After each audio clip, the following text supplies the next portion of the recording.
Let's do an energy update. I'm going to give you 5 points to today's energy update. Let's go. My name's Kerry K. I'm a spiritual teacher. Welcome to my channel if this is your first time.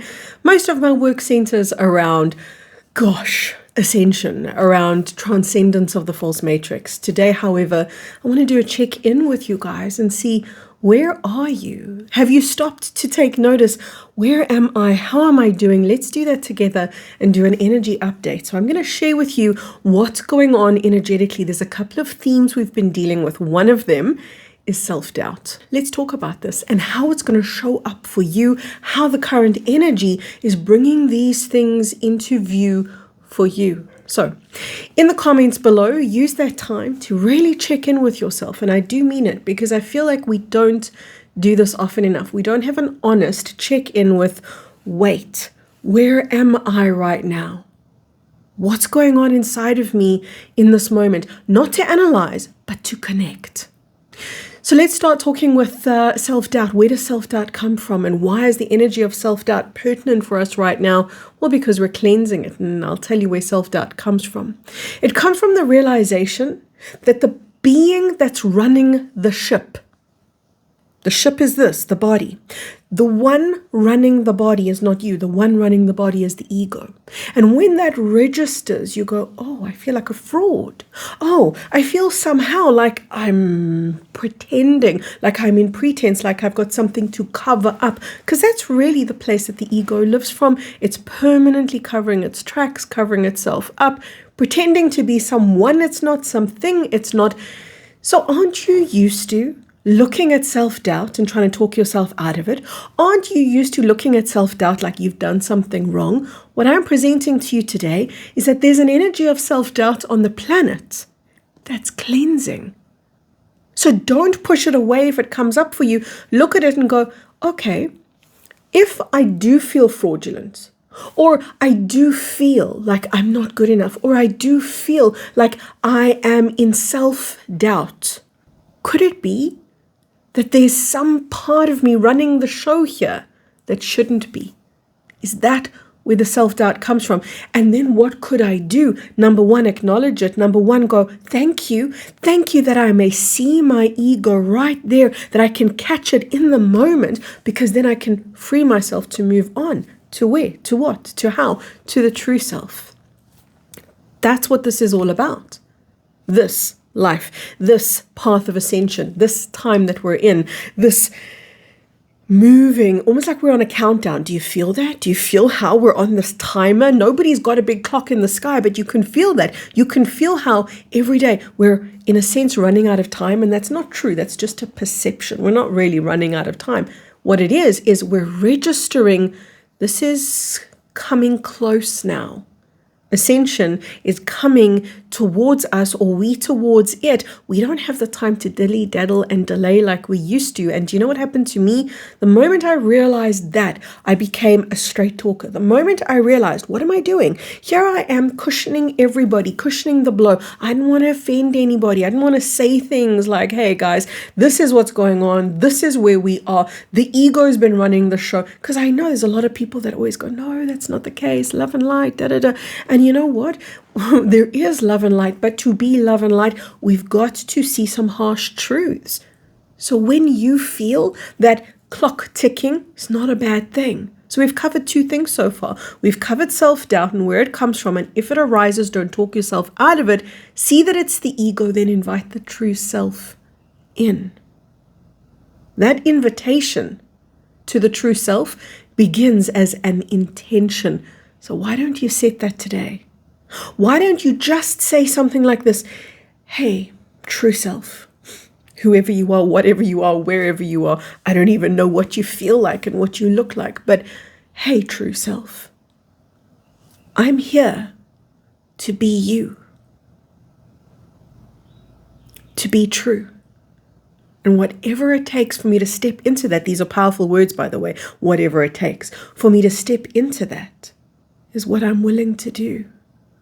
Ooh, there's a path opening up for you when you utter those words. So that's the self-doubt. The second thing we've spoken about is the fact that it feels like time's moving, marching a feeling of anticipation, of urgency. Nothing wrong with that. Just like the self-doubt, nothing wrong with that. That sense of the clock ticking, something looming, is just you registering, I got to get serious now about my growth. I got to get serious now about not excusing myself and staying stuck and talking myself out of things, but just getting really authentic. And yes, authenticity often looks messy. Third thing we're going to talk about today, power.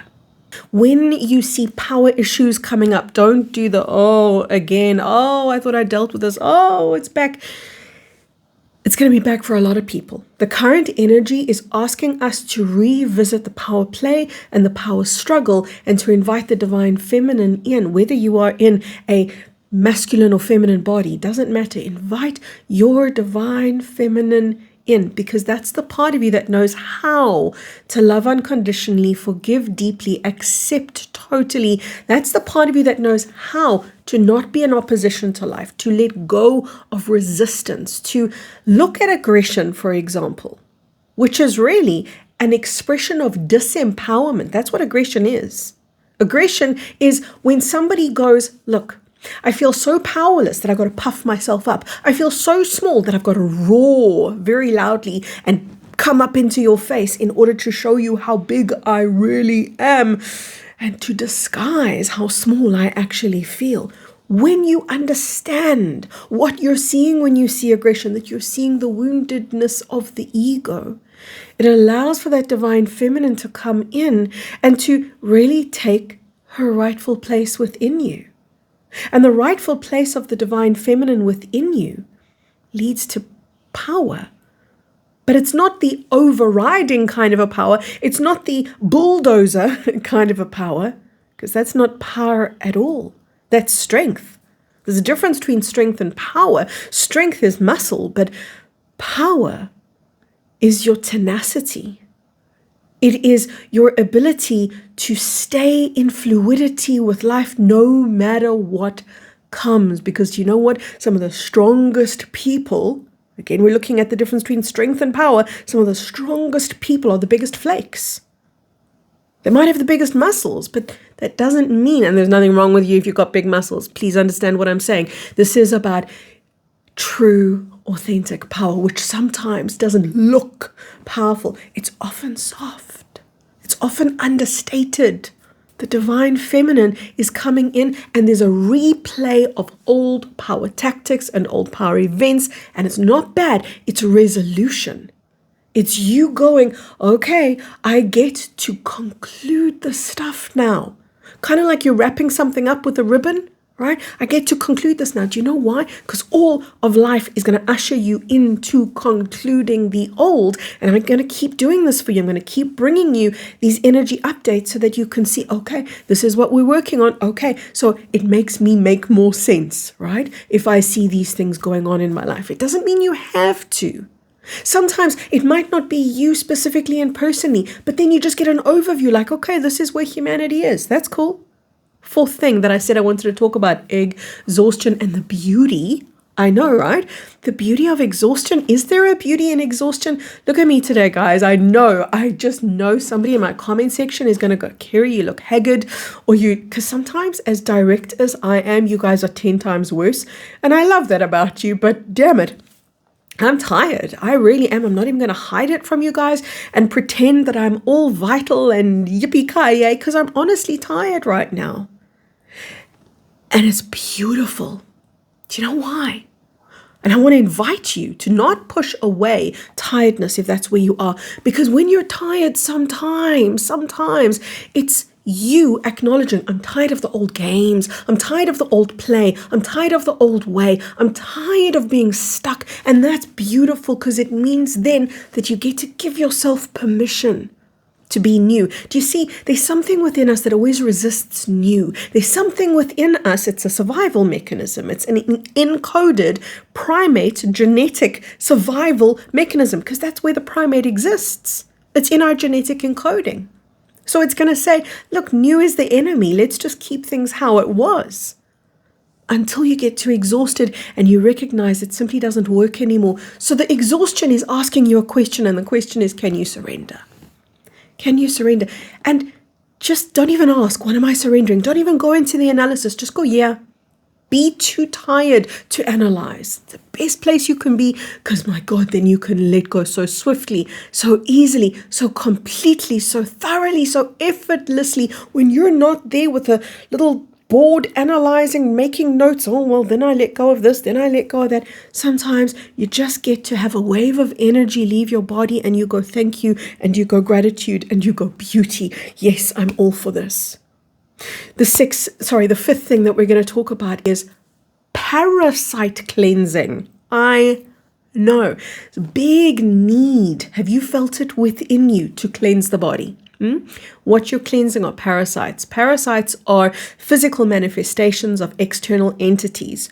There are many ways that you can do parasite cleanses, and I'm not going to sell you any kind of parasite cleanse. I'm just going to tell you what I use.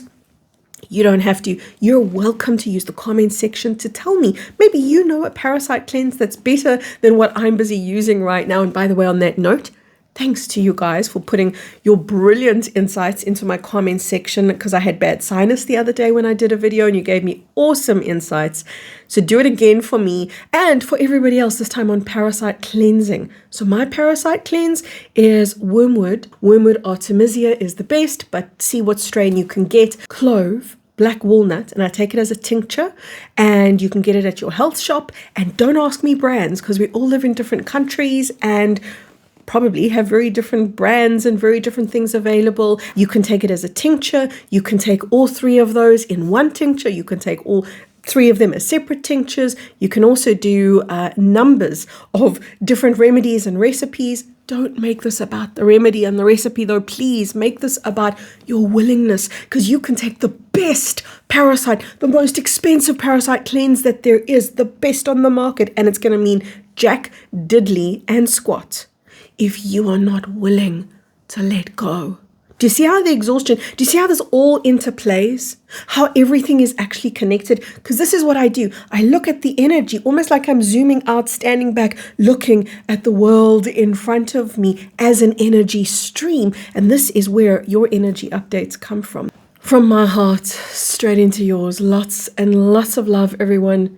Take care. In case you haven't watched it, here's a video on ascension. A lot of you guys have been asking me some of the basics, so go watch some of the basics. This is the stuff you really need to know.